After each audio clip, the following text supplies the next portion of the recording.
एक ऐसा लड़का जिसके घर में 2 वक्त का खाना जुटाना भी मुश्किल था, वही लड़का एक दिन दुनिया का सबसे बड़ा फुटबॉल सुपरस्टार बन जाएगा। कहीं किसी सोचा भी नहीं होगी। ये कहानी है क्रिस्टियानो रोनाल्डो की। क्रिस्टियानो रोनाल्डो को उनकी मां ने परिवार की कंडीशन खराब होने के कारण जन्म ही देना नहीं चाहती थी, लेकिन आज एक ऐसे खिलाड़ी बन गए जिसने अपनी किस्मत को टैलेंट से नहीं बल्कि मेहनत, अनुशासन और कभी हार न मानने वाले जज्बे से लिखा।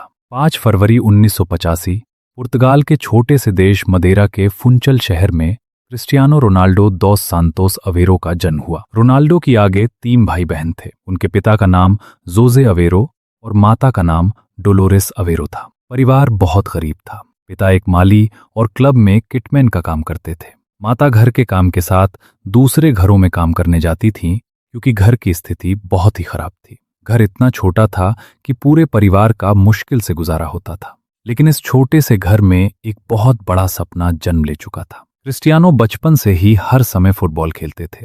स्कूल में भी उनका ध्यान सिर्फ फुटबॉल पर रहता था। कई बार उन्हें पढ़ाई से ज्यादा मैदान की चिंता होती थी। सिर्फ 12 साल की उम्र में उन्होंने अपने परिवार को छोड़ के लिस्बन जाकर स्पोर्टिंग सीपी एकेडमी में शामिल हो गए। इतनी छोटी उम्र में घर से दूर रहना आसान नहीं था। उन्हें अपनी मां की बहुत याद आती थी, लेकिन उन्होंने हार नहीं मानी। यही त्याग उनकी सबसे बड़ी ताकत बन गया। कुछ समय बाद डॉक्टरों ने बताया कि रोनाल्डो के दिल में एक समस्या है। ऐसा लगा कि उनका फुटबॉल करियर शुरू होने से पहले ही खत्म हो जाएगा, लेकिन सर्जरी सफल रही। कुछ ही दिनों बाद वो फिर मैदान पर लौट आए। उसके बाद उनका सिर्फ एक लक्ष्य था, दुनिया का सबसे महान फुटबॉलर बनना। साल 2003 स्पोर्टिंग सीपी और मैनचेस्टर यूनाइटेड के बीच एक मैच खेला गया। उस मैच में रोनाल्डो की स्पीड, ड्रिबलिंग और आत्मविश्वास ने मैनचेस्टर यूनाइटेड के खिलाड़ियों को भी हैरान कर दिया। मैच खत्म होते ही मैनचेस्टर यूनाइटेड के खिलाड़ियों ने अपने मैनेजर सर एलेक्स फर्गसन से कहा, इस लड़के को हमारी टीम में ले आइए।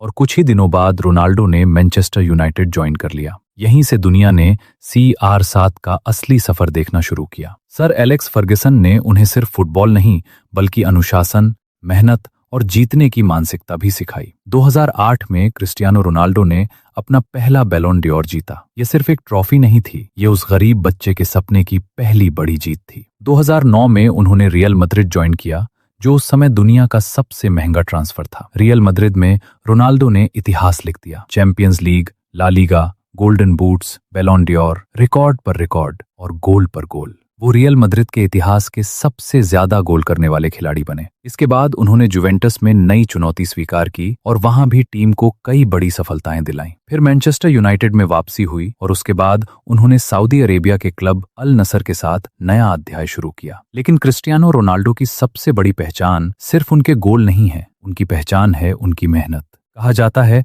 कि वो रोज घंटों तक अभ्यास करते हैं, अपनी फिटनेस का बेहद ध्यान रखते हैं और हर दिन खुद को पहले से बेहतर बनाने की कोशिश करते हैं। इसी सोच ने उन्हें 5 बैलोन ड'ओर, 5 यूएफा चैंपियंस लीग और फुटबॉल इतिहास के सबसे महान खिलाड़ियों में शामिल कर दिया। आज क्रिस्टियानो रोनाल्डो सिर्फ एक खिलाड़ी नहीं बल्कि करोड़ों लोगों के लिए प्रेरणा है। उनकी कहानी हमें सिखाती है कि अगर सपना बड़ा हो और मेहनत उससे भी बड़ी, तो गरीबी, मुश्किलें और असफलताएं कभी भी आपकी मंजिल नहीं रोक सकती। याद रखिए, टैलेंट आपको शुरुआत दिला सकता है, लेकिन महान बनाती है आपकी मेहनत और आपका अनुशासन। अगर आपको क्रिस्टियानो रोनाल्डो की ये प्रेरणादायक कहानी पसंद आई तो वीडियो को लाइक करें, चैनल को सब्सक्राइब करें और बताइए आपके लिए फुटबॉल का सबसे महान खिलाड़ी कौन है।